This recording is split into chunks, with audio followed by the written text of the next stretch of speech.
Welcome to Leading Voices by GSF. My name is Antoni Lacinai, keynote speaker, passionate about communication and motivation and engagement. And today I have with me another passionate person, Amanda Lambros.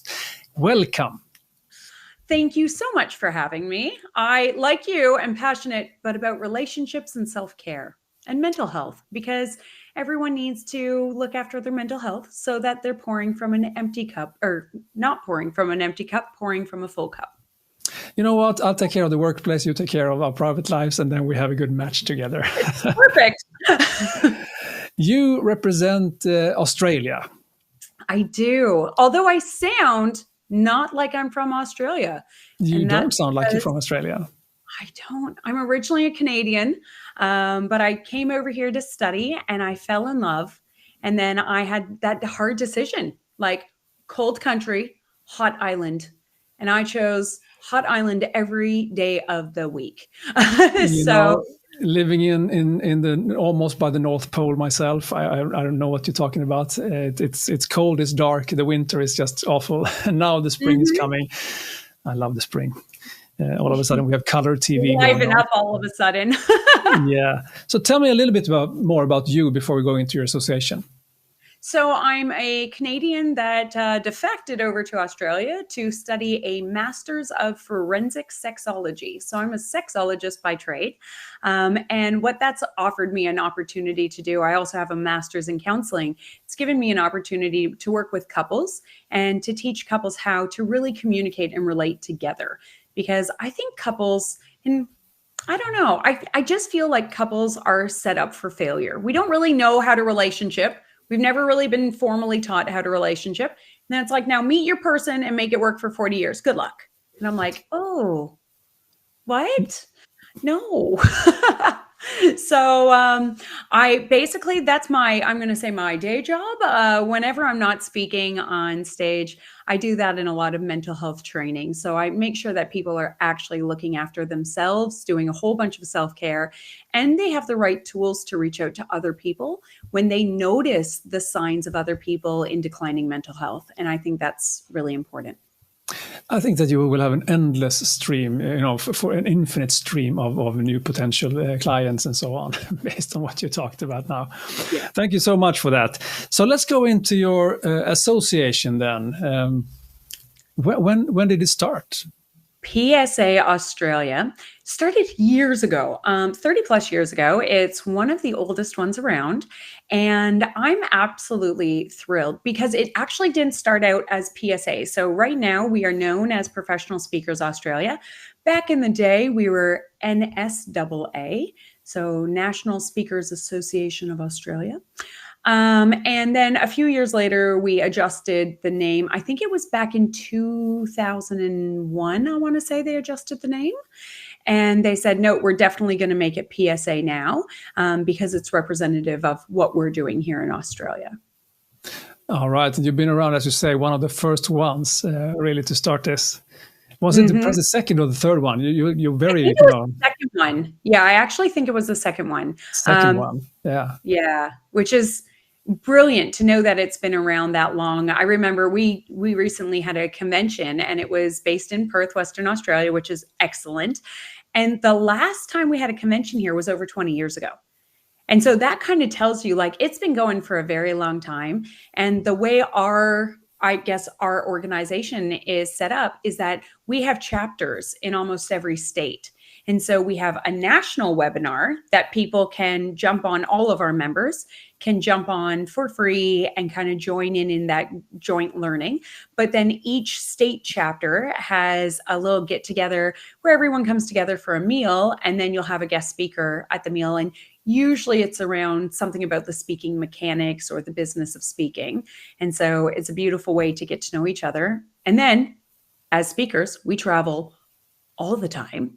And so when we're traveling to the other states, it's so beautiful to be able to reach out to the other chapters and be like, hey, I'm going to be in town. Can I come to a meeting? And they're always so welcoming and lovely. And I've also found that of everyone in GSF. Like, if you think about it, I've been able to travel all over the world, reach out to people and be like, hey, member of PSA coming over to your country. Can I hang out? And they're like, yeah. So it's great. That comes back every time I talk to one of us, colleagues about this, the generosity, the kind of feeling of collegial or family almost kind of relationship with each other. It's pretty cool. Would you say that since it's been so long around for so long, two questions then. The original purpose of the association, and have you known that it has changed over time? I think they've always stuck really close to their mission, which was to support professional speakers. It was to be that national voice, that national hub for professional speakers, so that people had a place to go, people had a place to find family, to find, your tribe that you can say, help me out, or you seem to have a skill that I don't have, and I would love to capitalize on that, or I'd love for you to teach me. If someone has a really great studio setup and you're like, oh, I haven't done a studio setup yet, and oh, look, COVID's around the corner, you kind of go, how can I reach out to you and how can we support each other? And I think that's the beauty of it. So I think our mission has always been to support up and coming speakers as well as established speakers, because we didn't really want to kind of compartmentalize anyone, but we recognize that there's different speakers at different stages.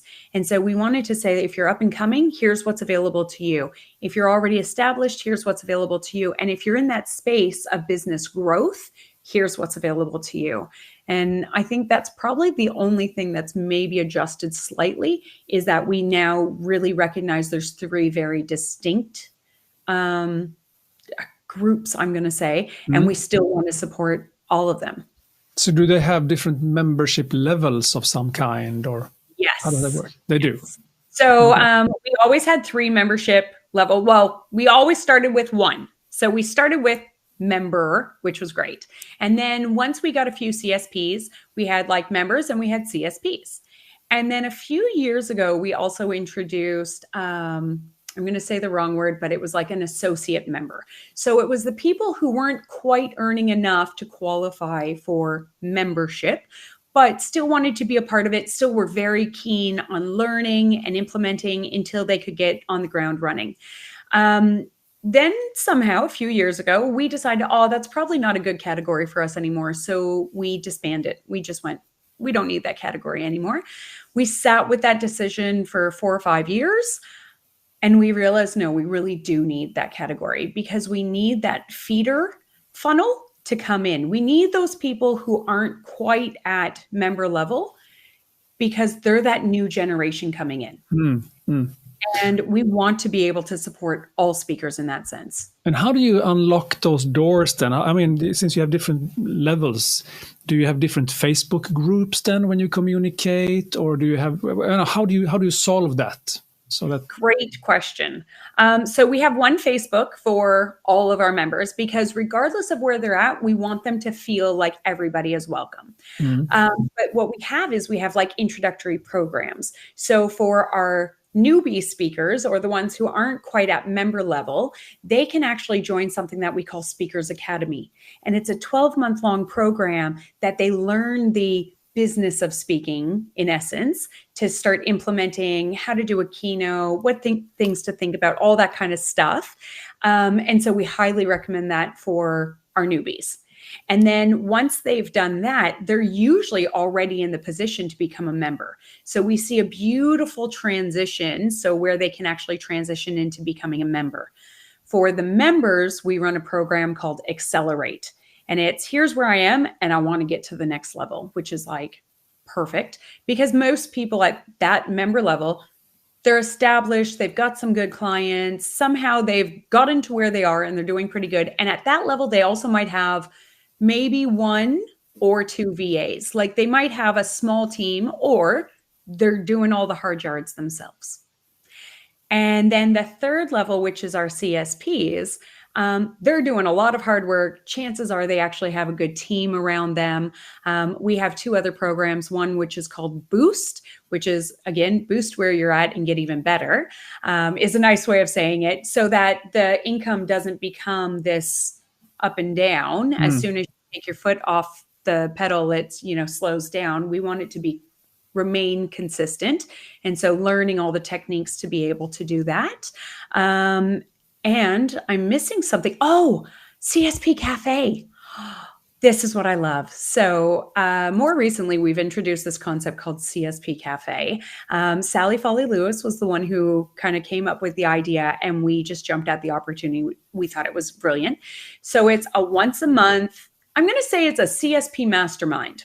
So everybody is welcome and invited if you're a CSP, and it's kind of one hour, very tight meeting, and we show up with things that we need to know to grow. So if you have a question about something, you have a problem you need solved, you don't know what's the best mic technology or the newest program out there, you put it out there to the mass. And while we're on this non-recorded webinar, get all the answers. And so that becomes our little private group. And it gives everybody else something to strive to be like, ooh, I want to be a part of CSP Cafe. So I'm guessing that some of those questions could be answered in the broader community, but this is, as you said, non-recorded. This is special. This is for them to kind of get that feeling that there's something going on here that we can aspire to. Interesting to hear. And everyone who listens to this and watch this, reach out to Amanda if you want to know more about the programs. In that case, I'm super curious myself right now, how to do that, because we only have one association in Sweden. That's it. The one membership level, no chapters. We're just a small country and so on. So perhaps that's why. But there's always so much to learn. So thank you for sharing that. I wanted to ask you about what you're proud of right now, but I think you mentioned a couple of them.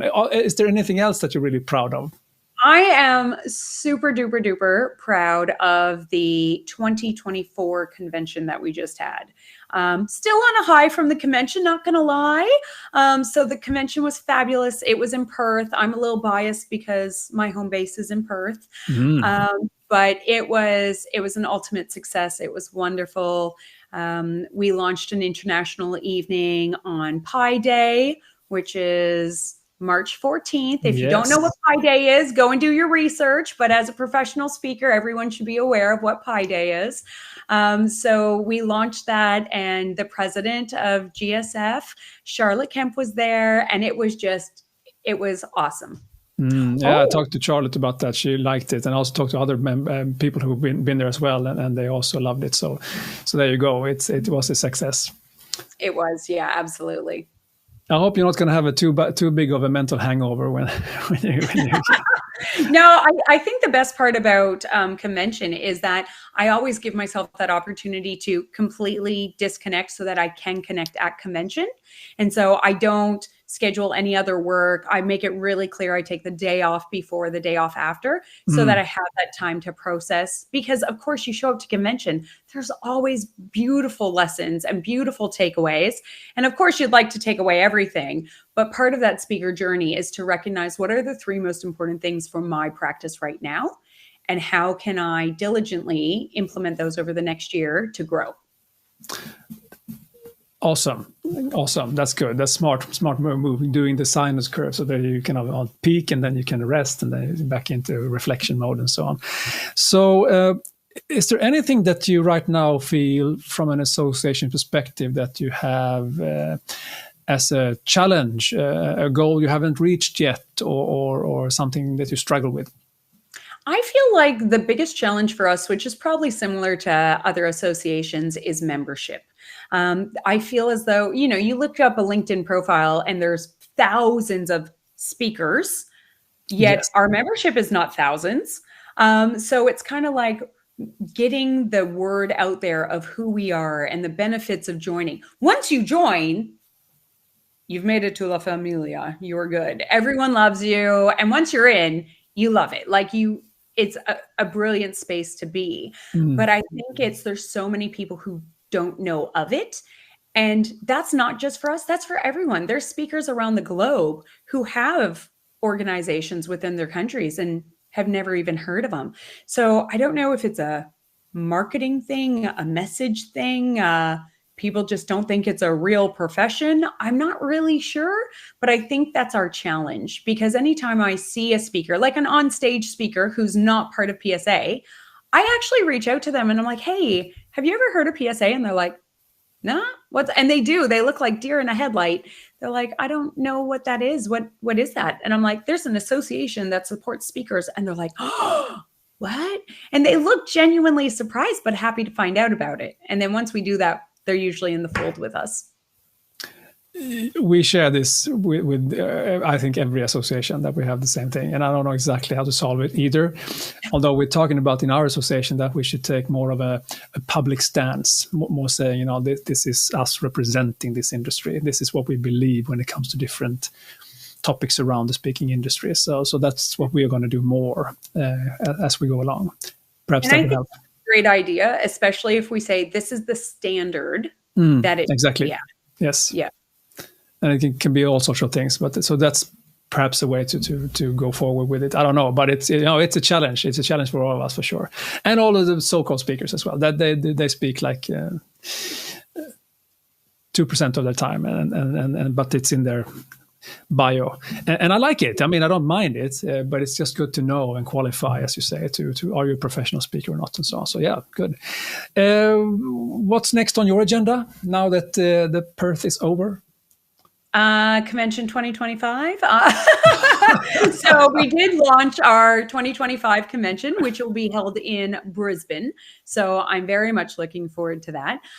Next on our agenda, well, we are launching Speakers Academy. So that gets fully launched. Our first cohort starts in May. So we're excited about that, excited to welcome our first cohort through Speakers Academy. And then on it personally, I'm genuinely looking forward to the GSS, which will be taking place in Bali this year. There. Yes. I can't wait. So yeah, that's probably, for me, that's what I'm looking forward to right now. So final question to you, Amanda. From a GSF perspective, Global Speakers Federation, what would you think is something that GSF can add as a value to your association? I think one of the initiatives that we're attempting to work on at the moment is around mental health. And so myself and Julia Grace, who's in New Zealand, are kind of pioneering this opportunity that, even though I am a speaker, I'm also a therapist. And there's multiple therapists, counselors, psychologists who are across all the speaking associations globally. And so what we'd like to do is we'd like to create a network of all of those, that us as individual speakers, when we're struggling, because it's a very lonely job, that we can actually reach out to someone, that we have a network of people that we can reach out to, as opposed to only reaching out to the one person you might know in your own country. So I think that from a GSS perspective, that's where I'd really love GSS, not only to support Australia, but to support every association. Yeah, so not only finding that cross-pollination between associations, but also between the exact kind of topics that we talk about, and finding different, I don't know, verticals within that, so to say. Interesting concept. Why not? Why not? You know, and we can do all sorts of cool things together. And this is what I find, I think, and you already mentioned it, is that speakers are so giving. This environment, this, you know, family that we've made, people are so generous. And so, you know, when people put their hand up and say, I'd happily talk to another speaker if they're struggling with their mental health, that's perfect. That's awesome. That's what we want. To know that there are people around the world who've got your back in a pretty lonely job that we do. Yeah, and not only can we support each other within that topic, but you can also support everyone else. In your case, for instance. Wow. Absolutely, fantastic, Amanda. It's been a pleasure talking to you. Thank you so much for being part of this. Likewise, thank you so much for initiating this. And for you who listen to this, more to come, but enjoy this one for sure. Thank you. And there I will just press